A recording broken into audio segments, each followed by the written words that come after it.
সময় কম, খুব তাড়াতাড়ি বলছি।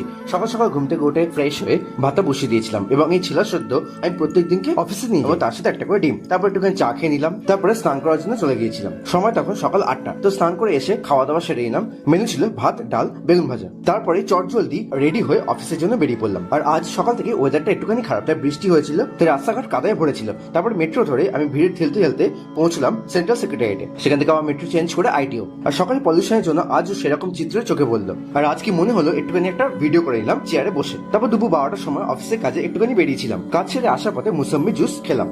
দেন অফিস ব্যাক করে লাঞ্চটা কমপ্লিট করে নিয়েছিলাম। আর এই যে ভিউটা দেখছো, এটা আমার অফিস থেকে টপ ভিউ। কোনটা কি তোমরা যদি জানতে চাও সেটা বলবো। তারপর ম্যাথ সলভ করে বেরিয়ে পড়লাম। বেরিয়ে দেখলাম বৃষ্টি হচ্ছে টিপ টিপ করে। আর একটা মজার কথা, দিল্লি লোকেরা কেউ ছাতা ইউজ করে না। রোদে পড়বে, বৃষ্টিতে ভিজবে, তাও ছাতা ইউজ করবে না। যাই হোক, তারপরে আসার পথে মেট্রোতে একটু প্রবলেম হয়েছিল কার্ড পাঞ্চিং এ, সেটা কাউন্টার থেকে সলভ হয়ে যাওয়ার পর র্যাপিডো করে ঘরে ফেরার আগে নিচ থেকে একটুখানি বার্গার খেয়ে নিলাম, কারণ খিদেও পাচ্ছিল। তারপর টুকটাক একটুখানি বাজার করে বাড়ি এসে একটু পড়তে বসলাম। আর আজ যেহেতু মাছ কিনে এনেছিলাম, তাই ভাত আর মাছ ভাজা আর তার সাথে ভেন্ডি সেদ্ধ, এইভাবে আজকের দিনটি কমপ্লিট হলো।